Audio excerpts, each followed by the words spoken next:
story of Trash is about a boy who finds a wallet on a trash dump where he and his friends all work. And then it turns out that the wallet contains the clues and the key to an extraordinary story, and it turns into a great chase and adventure.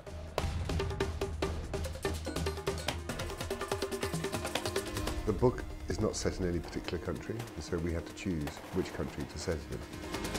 There's a huge tradition of extraordinary artists, that's both actors and technicians working in Brazil, and a history of working with non-professional actors, because we knew we'd need 3 kids who'd never acted before to play the trash kids.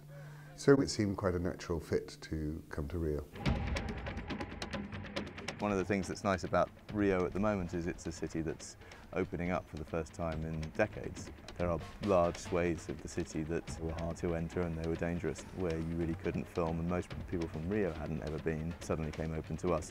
It's not the Rio that people would normally see. We tended not to be in the more beatific parts. We tend to be at the back and beyond, and some communities that might not have ever seen a film crew in them before. It's very exotic, it's visually exotic, it's exciting, it's dynamic. It also needed to be somewhere where you believed that there were kids living in the streets, there were trash dumps. We did visit a lot of dumps. We started at Gramacho 3 years ago. It's now since shut down, but we've worked a lot with real trash pickers and got involved in those communities. Gramacho was the largest landfill site in South America. And when we went there, it's an extraordinary place. And it was as if really our story was set there. And we used a number of people from there to help us in the film, both as extras, but also as advisors.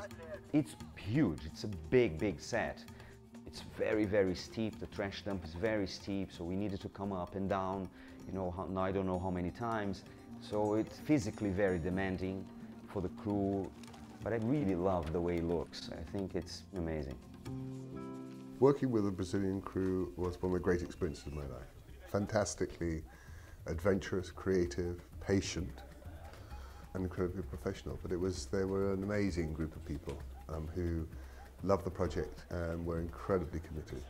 I've worked in other countries before, and it's always a little different to have everyone on set speaking a different language. It definitely has its challenges, but everyone's really talented and great here. The crew is amazing, and it's been a great experience. We've come over here, worked with amazing Brazilian partners, found amazing Brazilian actors. So I hope that one of the things that people will take from the movie is a sense of a whole world that they didn't know about before. Shooting in Rio is exciting and exhilarating and difficult and sometimes dangerous and often wonderful, but it's a character in the movie, so everything that the movie is imbued with a little bit of Rio. We've had an amazing time here in Brazil, and it's been a life-changing event for certainly myself. And you know, it's really a Brazilian film, not just in terms of the people that made it, but it's a story, I think, made by, for, and informed by the dreams and aspirations of particularly the 3 young people whose story it is.